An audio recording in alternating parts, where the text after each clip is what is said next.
Porque o DNA da ditadura está no espírito evangélico. Os evangélicos sempre apoiaram as ditaduras, sempre. Se você acompanhar a história toda, de Martinho Lutero para cá, 100 anos depois, eles já estavam com os grupos majoritários. Ah, é? É. E aqui no Brasil, eles já chegaram se apoiando nos grupos de poder. Então, os primeiros evangélicos que chegaram se apoiaram no poder maçônico, que era um dos maiores poderes políticos não partidários do país, era a maçonaria daquele tempo. Aí foi crescendo. Quando a gente chegou, por exemplo, na ditadura militar, de 64 para cá, os evangélicos estiveram dando apoio à ditadura geral. Eu me lembro que eu já era pastor presbiteriano desde a década de 70, quando começou a haver abertura, o que tinha de pastor zangado, chateado com essa abertura, que vai trazer essas coisas para nós, a gente quer os militares. Até porque naquele tempo a grande maioria das pessoas mais ranqueadas no meio evangélico eram PMs e bombeiros. Quase 25% da PM era composta de evangélicos. Você vê que todos os corais e as bandas de exército, de polícia militar, de onde quer que haja essas bandas institucionalizadas nas corporações, 80% deles, dos membros, são evangélicos de igreja que cantam no coral. Então, só depois de algum tempo, de uns 25 anos para cá, é que você começou a ter evangélicos oficiais, evangélicos majores, ou coronéis, ou raramente um general, mas é um grupo que está habituado à subserviência de comandos. Por isso também, as maiores igrejas evangélicas do Brasil, todas elas são governadas por algum coronel, por algum cacique religioso. Que não estou falando de um coronelismo militarizado, eu estou falando da atitude coronelesca, de dominação. São pessoas que ganham vitalicidade dos seus cargos e que ficam 30, 40 anos.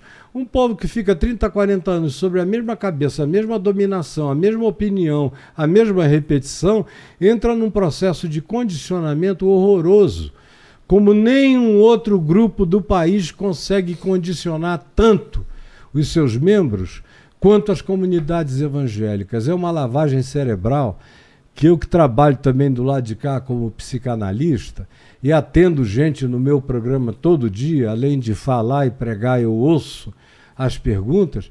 Meu querido, a doença mental cristã evangélica é incomparável. 70% das pessoas que estão nas clínicas psiquiátricas são oriundas e egressas de igrejas evangélicas. É gente que pirou.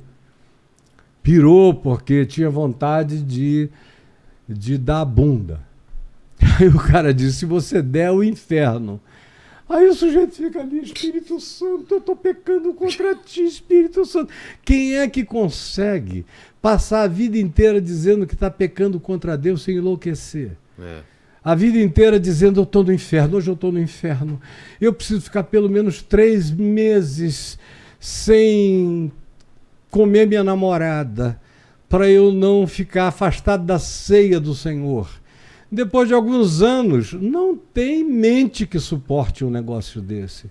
A pressão dessa resistência a um Deus todo-poderoso e todo perverso e todo caprichoso e todo cheio de mimimis é insuportável.